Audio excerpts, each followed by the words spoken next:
Assalamualaikum warahmatullahi wabarakatuh. Perkenalkan, nama saya Firial Mustafa Kamal dengan NIM 28920700001 dari Program Studi Manajemen Fakultas Ekonomi Bisnis Universitas Pancasakti Bekasi. Kali ini saya akan memaparkan ujian tengah semester budgeting saya yang diampu oleh dosen Ibu Merintan Berliana Simbolon, SHAKCA, MAK. Selamat menyaksikan.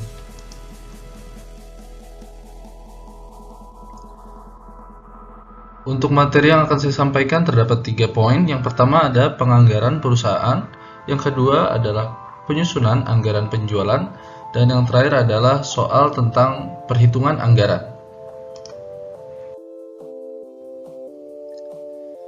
Kita masuk ke topik yang pertama, yaitu penganggaran perusahaan.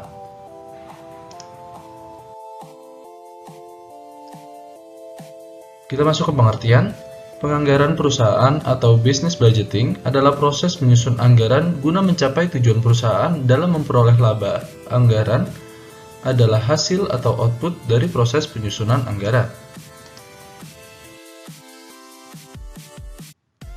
Berikut ini adalah tujuan anggaran. Yang pertama adalah sebagai landasan yuridis formal dalam memilih sumber dan investasi dana. Yang kedua, mengadakan pembatasan jumlah dana yang dicari dan digunakan.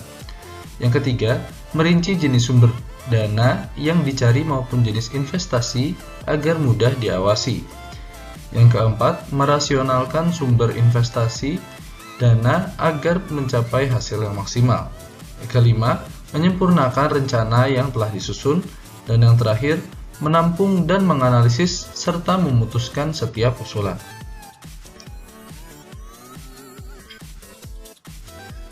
Selanjutnya ada manfaat anggaran. Manfaat yang pertama adalah anggaran merupakan hasil proses perencanaan. Berarti, anggaran mewakili kesepakatan negosiasi di antara partisipan yang dominan dalam suatu organisasi mengenai tujuan kegiatan di masa yang akan mendatang. Manfaat selanjutnya ada anggaran merupakan gambaran tentang prioritas alokasi sumber daya yang dimiliki karena dapat bertindak sebagai blueprint aktivitas perusahaan. Manfaat yang ketiga, anggaran merupakan alat komunikasi internal yang menghubungkan departemen atau divisi yang satu dengan departemen atau divisi yang lainnya. Dan yang keempat, anggaran menyediakan informasi tentang hasil kegiatan yang sesungguhnya dibandingkan dengan standar yang telah ditetapkan. Selanjutnya ada fungsi anggaran. Fungsi anggaran terbagi menjadi 4. Yang pertama ada fungsi perencanaan atau planning.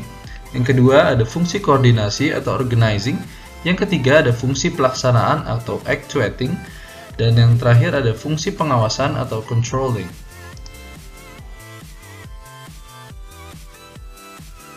Baik, kita akan menjabarkan fungsi perencanaan. Fungsi perencanaan yaitu anggaran merupakan alat perencanaan secara tertulis yang menuntut pemikiran secara teliti dan memberikan gambaran yang lebih rinci dalam unit dan uang. Anggaran sebagai alat perencanaan juga harus memperhatikan kaitan anggaran yang satu dengan anggaran yang lainnya. Aspek lain yang penting dari perencanaan dengan menggunakan anggaran adalah perencanaan dana yang tersedia seefisien mungkin.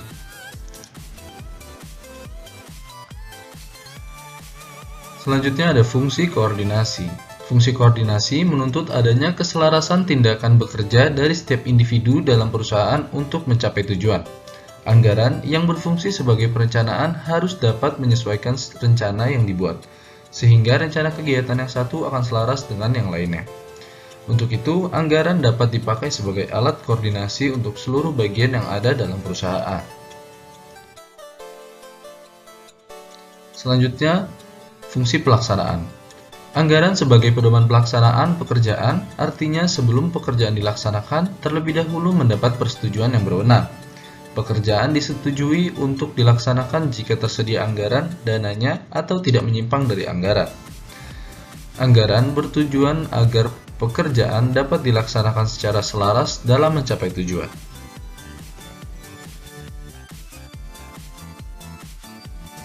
Dan yang terakhir, fungsi pengawasan. Pengawasan berarti mengevaluasi atau menilai pelaksanaan pekerjaan dengan cara yang pertama membandingkan realisasi dengan rencana atau anggaran. melakukan tindakan perbaikan bila dipandang perlu atau bila terdapat penyimpangan yang merugikan.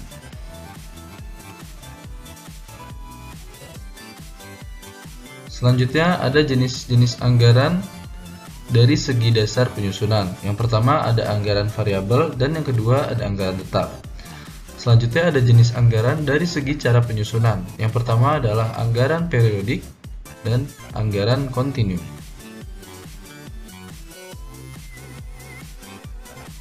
Selanjutnya ada jenis anggaran dari segi jangka waktu. Yang pertama ada anggaran jangka pendek dan yang kedua ada anggaran jangka panjang. Selanjutnya ada jenis-jenis anggaran dari segi bidang. Yang pertama adalah anggaran operasional dan yang kedua ada anggaran keuangan. Selanjutnya jenis anggaran dari segi kemampuan menyusun. Yang pertama ada anggaran komprehensif dan yang kedua ada anggaran parsial. Selanjutnya jenis anggaran dari segi fungsi, yaitu anggaran tertentu dan anggaran kinerja. Kita masuk ke topik yang kedua, yaitu penyusunan anggaran penjualan.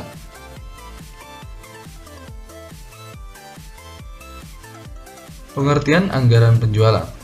Anggaran penjualan atau sales budget adalah anggaran yang merencanakan secara lebih terperinci tentang penjualan perusahaan selama periode yang akan datang, yang di dalamnya meliputi rencana tentang kualitas, harga barang, waktu penjualan, serta tempat penjualannya.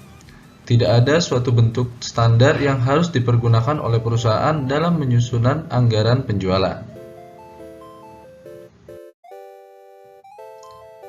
Selanjutnya ada fungsi penyusunan anggaran penjualan. Yang pertama ada pedoman kerja, yang kedua koordinasi kerja, yang ketiga evaluasi kerja bagi divisi pemasaran, dan yang terakhir pedoman untuk membuat anggaran biaya pemasaran.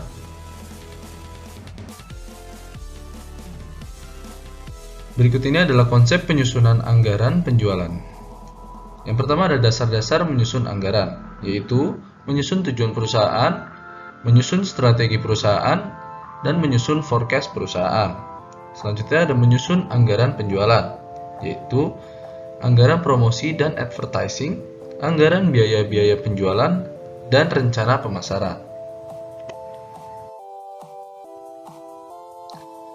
Selanjutnya ada faktor penyusunan anggaran penjualan. Pertama, karakteristik pasar yang dihadapi perusahaan. Pertama, luas pasar. Yang kedua, keadaan persaingan. Yang ketiga, kemampuan pasar untuk menyerap barang. Keempat, keadaan atau sifat konsumen, apabila konsumen merupakan konsumen aktif dan konsumen industri. Selanjutnya, kemampuan finansial. Yang pertama, kemampuan perusahaan membiayai penelitian pasar yang dilakukan. Kedua, biaya usaha-usaha untuk mencapai target penjualan. Dan yang ketiga, kemampuan membeli bahan mentah untuk dapat memenuhi target penjualan.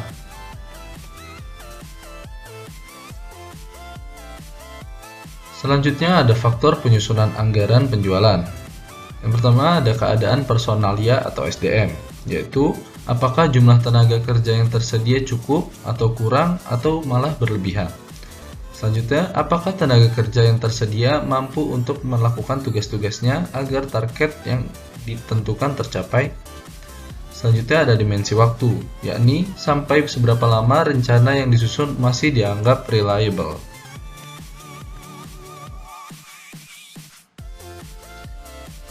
Berikut ini adalah tahap-tahap penyusunan anggaran penjualan.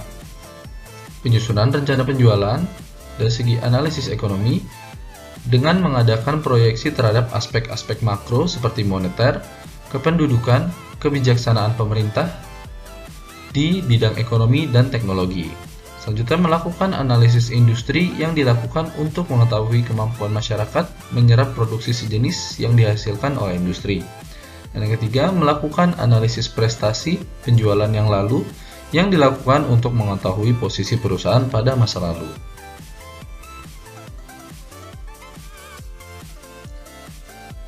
Selanjutnya, analisis penentuan prestasi penjualan yang akan datang dilakukan untuk mengetahui kemampuan perusahaan mencapai target penjualan di masa depan dengan memperhatikan faktor-faktor produksi seperti bahan mentah, tenaga kerja, kapasitas produksi, dan keadaan permodalan. Selanjutnya, menyusun forecast penjualan untuk meramalkan jumlah penjualan yang diharapkan dengan anggapan segala sesuatu yang berjalan seperti masa yang lalu. Selanjutnya, menentukan jumlah penjualan yang dianggarkan, lalu menghitung rugi atau laba yang mungkin diperoleh, dan yang terakhir, mengkomunikasikan rencana penjualan yang telah disetujui pada pihak lain yang berkepentingan. Baik, kita masuk ke topik selanjutnya, yaitu adalah latihan soal mengenai anggaran. Baik, kita akan mengerjakan soal yang pertama, yaitu perhitungan total penjualan per tahun dari masing-masing permainan ini. Yang pertama yang diketahui adalah penjualan per tahunnya, yaitu di tahun 2015 sebanyak 800 unit, 2016 sebanyak 250 unit, 2017 sebesar 150 unit, 2018 sebesar 250 unit, 2019 sebesar 700 unit, dan tahun 2020 sebesar 900 unit. Yang diketahui selanjutnya adalah persentase penjualannya. Ular tangga mengambil 50% persentase dari penjualan total, Ludo mengambil 30%, Mini Kitchen sebesar 20%.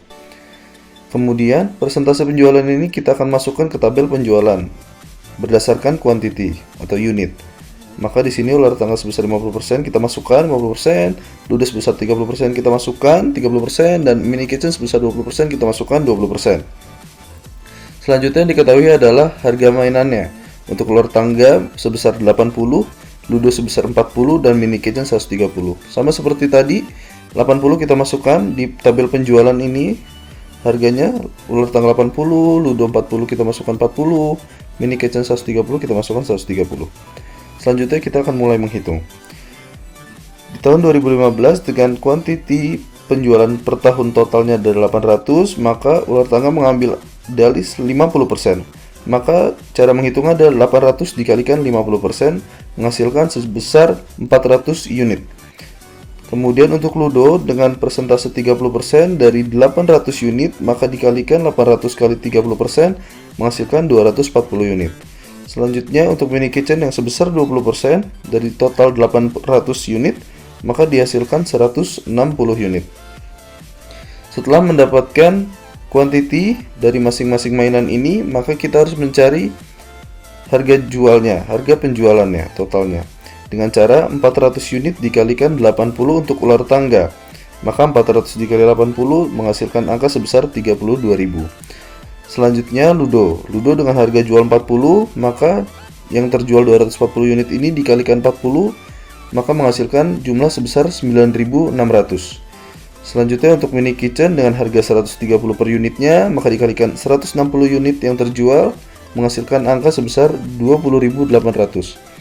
Setelah semua angka ini atau total harga penjualan kita dapatkan, maka kita totalkan menjadi total penjualan sebelum pajak. 32.000 ditambah 9.600 ditambah 20.800 menghasilkan angka sebesar 62.400.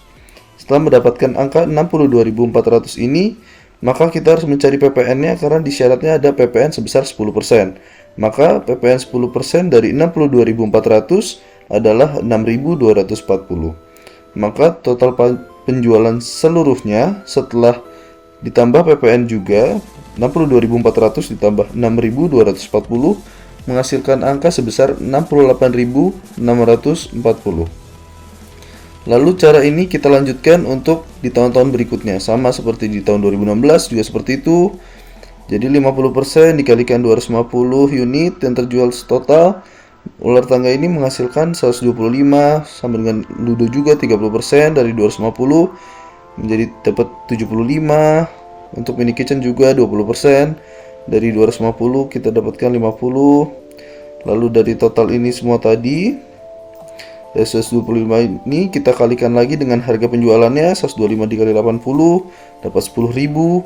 Untuk Ludo 75 unit dikalikan 40 dapat 3.000, dan untuk Mini Kitchen dari 50 unit dikalikan 130 harganya mendapatkan 6.500. Setelah ini ditotal lagi, dapat harga sebelum pajak, kemudian dicari dulu pajaknya 10% dengan 19.500 dikali 10% mendapatkan 1.950. Kemudian untuk mendapatkan total penjualan akhir, Dengan cara dijumlahkan 19.500 ini ditambah 1.950 menghasilkan 21.450. Untuk mengetahui total semuanya dari tahun 2015 sampai dengan tahun 2020, maka kita tinggal menjumlahkan total penjualan akhirnya, yaitu 68.640 ditambah 21.450 ditambah 12.870 ditambah 21.450 ditambah 60.060 dan ditambah 77.220, maka menghasilkan total penjualan akhir dari tahun 2015 sampai 2020 sebesar 261.690.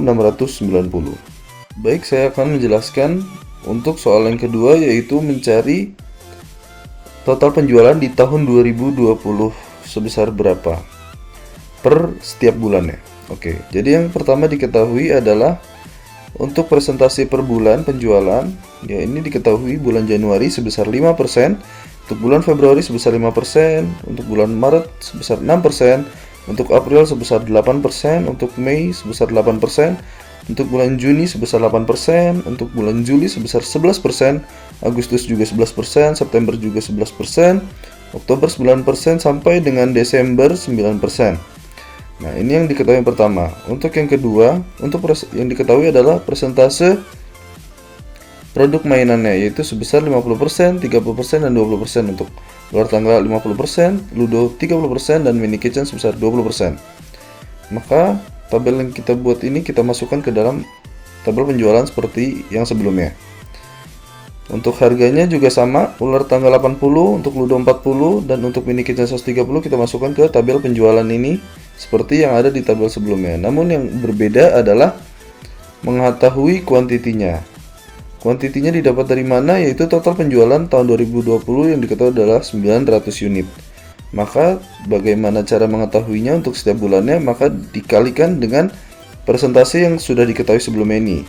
Januari sebesar 5%. Maka untuk bulan Januari adalah caranya 5% dikalikan 900 unit menghasilkan kuantiti di per bulan Januari tahun 2020 sebesar 45. Begitu pula Februari. 5% dari 900 unit didapatkan 45. Untuk bulan Maret 6% dikalikan 900 unit maka menghasilkan 54 unit. Untuk bulan misalkan di bulan Juni ini sebesar 8%. 8% ini harus dikalikan 900 unit untuk menghasilkan 72 barang atau unit. Untuk bulan Juli, Agustus, September yang 11% ini juga sama, harus dikalikan 11% dikalikan 900 unit, maka dihasilkan 99 unit. Begitu juga dengan Oktober, November, Desember yang sama 9% semua, bahkan 9% dikalikan 900 unit menghasilkan unit sebesar 81 penjualannya. Nah, kemudian ketika sudah mendapatkan kuantiti per bulannya masing-masing, maka kuantiti ini yang nantinya akan dikalikan dengan persentase penjualan di masing-masing mainan. Jadi untuk bulan Januari, setelah kita ketahui produk yang terjual sebesar 45 unit, maka untuk pembagian unit di masing-masing mainan ini dikalikan ular tangga, misalkan 50% dikalikan 45 unit, maka dihasilkan 22,5. Kemudian untuk Ludo 30% dikalikan 45 unit maka menghasilkan 13,5 unit. Dan untuk mini kitchen yang hanya sebesar 20% dikalikan 45 unit maka menghasilkan unit yang terjual untuk mainan mini kitchen sebesar 9. Baik, step selanjutnya adalah mengetahui harga jual dari mainan-mainan yang sudah terjual ini dengan cara seperti di tabel sebelumnya, yaitu 22,5 ini dikalikan harga jualnya. Misalkan ular tangga 22,5 dikalikan 80, harganya 80, maka menghasilkan penjualan sebesar 1.800. Untuk Ludo yang sebesar 13,5 unit ini dikalikan 40, harga jualnya menghasilkan 540. Dan untuk mini kitchen yang sebesar 9 unit yang terjual dikalikan 130, maka mendapatkan hasil sebesar 1.170. Ketika kita sudah mendapatkan total harga ini, maka selanjutnya kita akan mengetahui total penjualan sebelum pajak dengan cara menambahkan harga-harga di atas ini, yaitu 1.800 ditambah 540 ditambah 1.170 menghasilkan total penjualan sebelum pajak sebesar 3.510. Selanjutnya, karena ada ketentuan PPN sebesar 10%, maka total penjualan ini dikalikan 10% untuk mengetahui berapa jumlah PPN di bulan tersebut. Yaitu di sini 3.510 dikalikan 10% menghasilkan 351. Untuk mengetahui total penjualan per bulan tahun 2020 setelah pajak, maka kita tinggal menambahkan total penjualan sebelum pajak ditambahkan pajak, yaitu 3.510 ditambah 351, menghasilkan jumlah total penjualan sebesar 3.861. Hal ini berlaku untuk bulan-bulan berikutnya. Misalkan di bulan Agustus saat penjualan berada di puncaknya, yaitu di bulan Juli sampai dengan September misalkan. Kita ambil contoh bulan Agustus. Bulan Agustus penjualannya adalah sebesar 11%. Maka 11% ini seperti tadi dikalikan 900 unit menghasilkan unit penjualan di bulan itu sebesar 99. Maka untuk ular tangga yang 50% penjualannya dikalikan 99 unit total menghasilkan penjualan untuk ular tangga sebesar 49,5 unit. Untuk ludo yang sebesar 30% dikalikan 99, maka mendapatkan unit yang terjual sebesar 29,7. Selanjutnya untuk mini kitchen yang sebesar 20% dikalikan 99, maka menghasilkan angka sebesar 19,8. Setelah mengetahui unitnya, kita mengalikannya dengan harga untuk mengetahui jumlah harga yang terjual. 49,5 dikalikan 80 menghasilkan 3.960. Selanjutnya untuk ludo 29,7 unit dikalikan harga jual 40 maka menghasilkan 1.188. Dan untuk mini kitchen yang sebesar 19,8 unit terjual dikalikan 130 maka menghasilkan angka sebesar 2.574. Semua ini dijumlahkan dan menghasilkan angka sebesar 7.722, yaitu adalah total penjualan sebelum pajak. Kemudian kita harus mencari pajaknya sebesar 10%, maka 7.722 ini dikalikan 10% menghasilkan angka sebesar 772. Selanjutnya ini dijumlahkan untuk mengetahui total penjualan bersih setelah pajak sebesar 8.494.